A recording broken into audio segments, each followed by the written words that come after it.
Et ouais, là on plaisante pas, on est sur le haut de gamme de chez Vivo, le X90 Pro qui coûte 1200 €. C'est pas rien, je me devais de faire un test complet, un test réel, un test honnête, et vous dire réellement si ce smartphone vaut le coup d'être acheté ou pas du tout. Ça peut être entre les deux aussi, hein.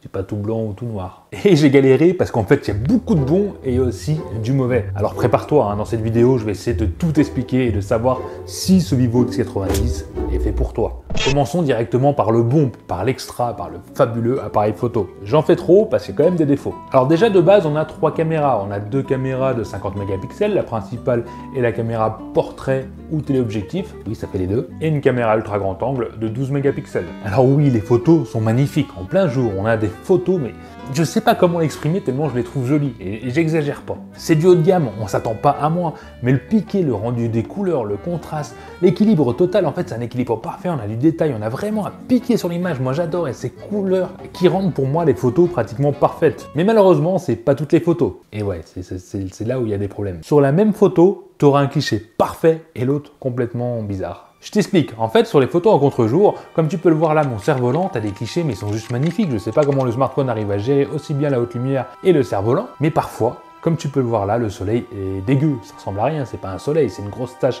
sur l'écran. Et là c'est la gestion du logiciel du Vivo qui fait un peu n'importe quoi. C'est pas toutes les photos, heureusement, c'est même genre 2-3 photos sur 10. Ce qui est bien, c'est qu'on a un capteur principal de 1 pouce. Alors il y a très peu de smartphones qui ont ça, ça veut dire que c'est une très grosse caméra qui laisse rentrer beaucoup de lumière.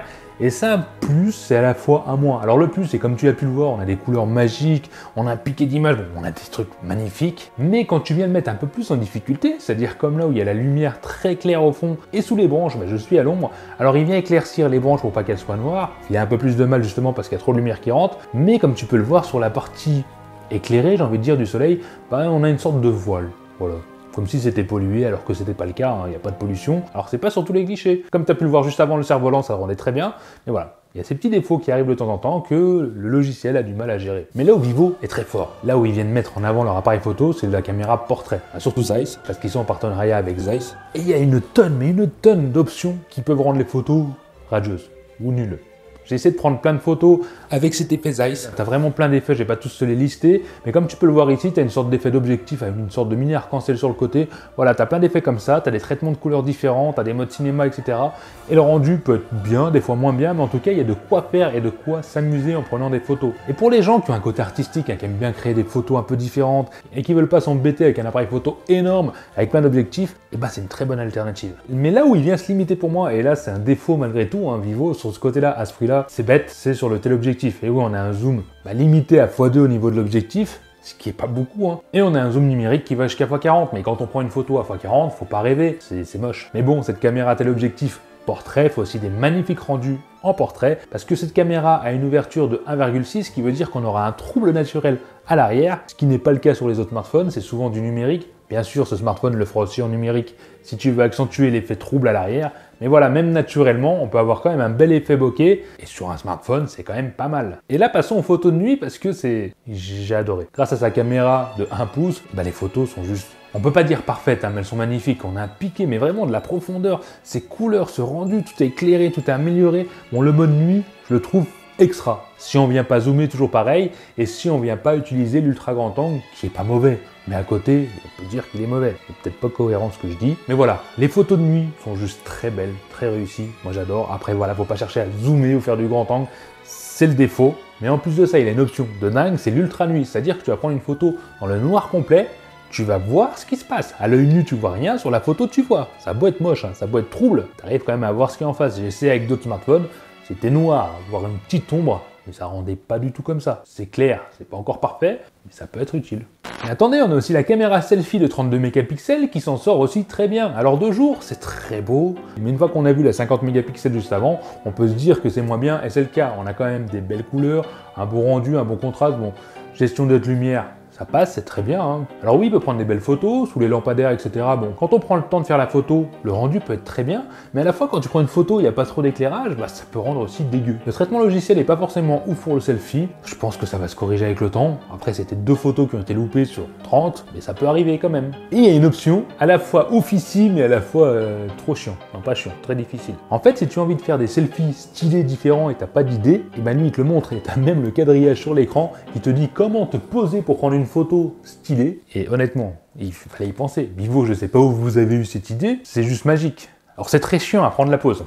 Honnêtement, moi je galère à chaque fois, mais l'idée est très bonne à améliorer, et voilà. Ensuite, j'ai quand même testé la vidéo.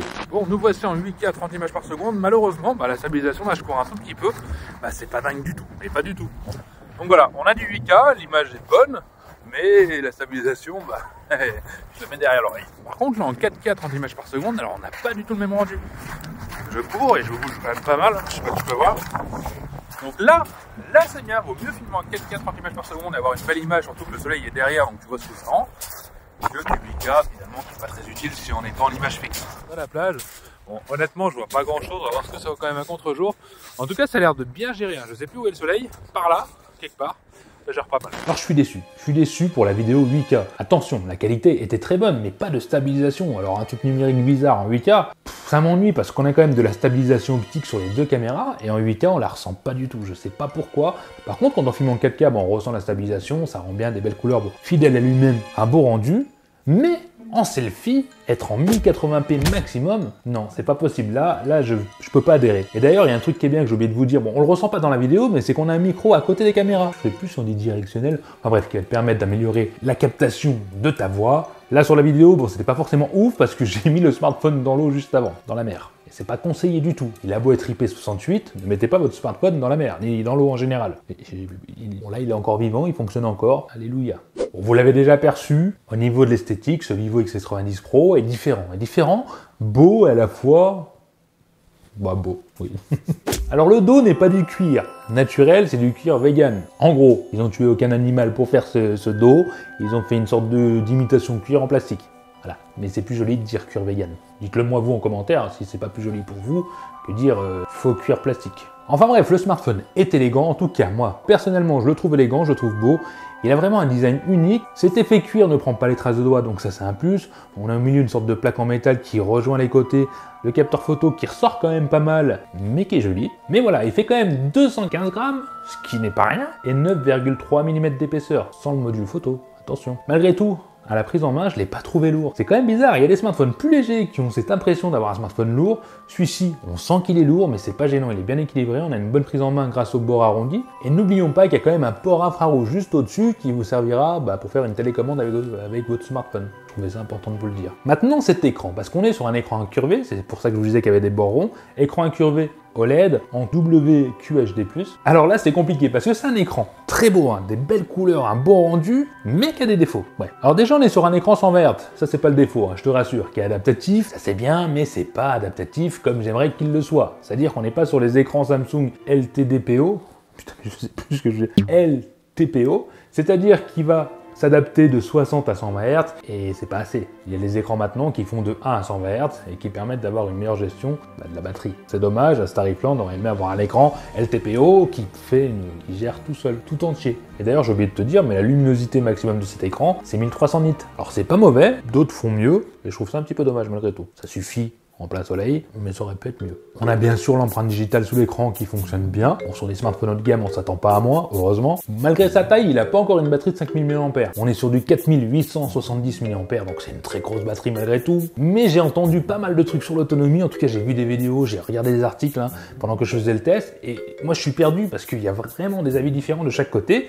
et au final je vais vous donner mon avis à moi par rapport à cette autonomie qui a été quand même critiquée, faut l'admettre. Et bien figurez-vous que moi je trouve l'autonomie correct. Alors oui, c'est pas le chameau du désert qui va tenir 2 jours. Non, on n'en est pas là, mais c'est quand même le smartphone qui va tenir la journée. Et honnêtement, est-ce que c'est suffisant? Ça, c'est à vous de me dire en commentaire, mais moi, un smartphone qui me tient du matin 7h au soir 22h, puis il lui reste 20 ou 30%, voilà, c'est suffisant. Sachant que Vivo propose un chargeur fourni dans la boîte et pas le chargeur pourri de 20 watts. C'est un chargeur 120 watts qui va charger le smartphone complètement. Accroche-toi de 0 à 100% en 25 minutes. C'est-à-dire qu'en 10 minutes, tu as 50% de batterie chargée. Il y a aussi une option qui permet de réguler la température de la charge. Si le smartphone chauffe un petit peu trop parce qu'il charge très vite, ce qui est normal, ça va diminuer un peu pour préserver la batterie. Voilà, ils n'envoient pas du jus comme ça, comme des fous, et la batterie qui souffre, c'est quand même contrôlé. D'ailleurs, c'est aussi compatible charge sans fil, 50 watts cette fois-ci, c'est un peu moins vite, mais bon, c'est toujours mieux que Samsung ou Apple. Bon, tu l'as compris, de mon côté, l'autonomie, je la trouve correcte, et ça vient aussi, certainement, même beaucoup, du processeur. Là, on est sur un Mediatek sur du haut de gamme, c'est osé, mais c'est pas un mauvais choix, finalement. Alors, sur ce Mediatek Dimensity 9200, voilà, on est sur le processeur haut de gamme, donc de chez Mediatek, qui fait un score en tutu, avec des chiffres à ne plus savoir les lire. Avec ça, on est sur Android 13 et FunTouch 13, donc c'est la surcouche Vivo qui est à peine visible parce que, ouais, en fait, Vivo, il n'y a pas vraiment de surcouche, il y a plus personnalisé, bien sûr, l'empreinte digitale, le Always On Display, etc. Mais voilà, c'est un truc sobre qui est très proche d'Android. Ça pourra plaire à certains, déplaire à d'autres. À vous de me dire en commentaire. Il faut bien participer. Hein. Enfin bref, on a 12 Go de RAM, plus 8 Go de RAM, pioché dans la mémoire. Bon, c'est extensible, tu m'as compris, avec 256 Go de stockage, qui sont non extensibles cette fois-ci, donc tu es limité à 256. Et figure-toi qu'en jeu, bah il chauffe pas beaucoup, non. À part que c'est magique, c'est magnifique, qu'on a un bon son stéréo qui fonctionne bien, le smartphone vient gérer extrêmement bien la température, ça vient peut-être du refroidissement liquide intégré par Vivo, etc.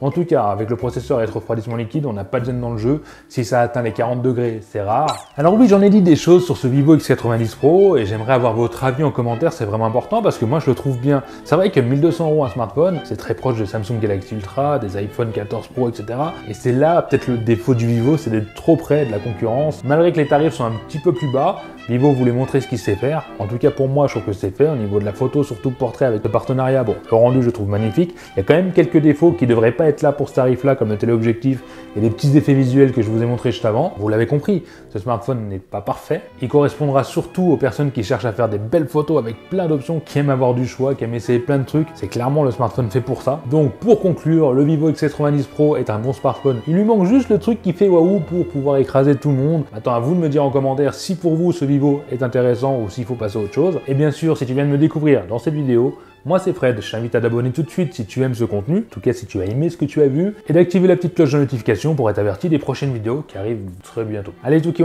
j'espère que ça vous a plu, je vous dis à bientôt pour la prochaine vidéo, bye.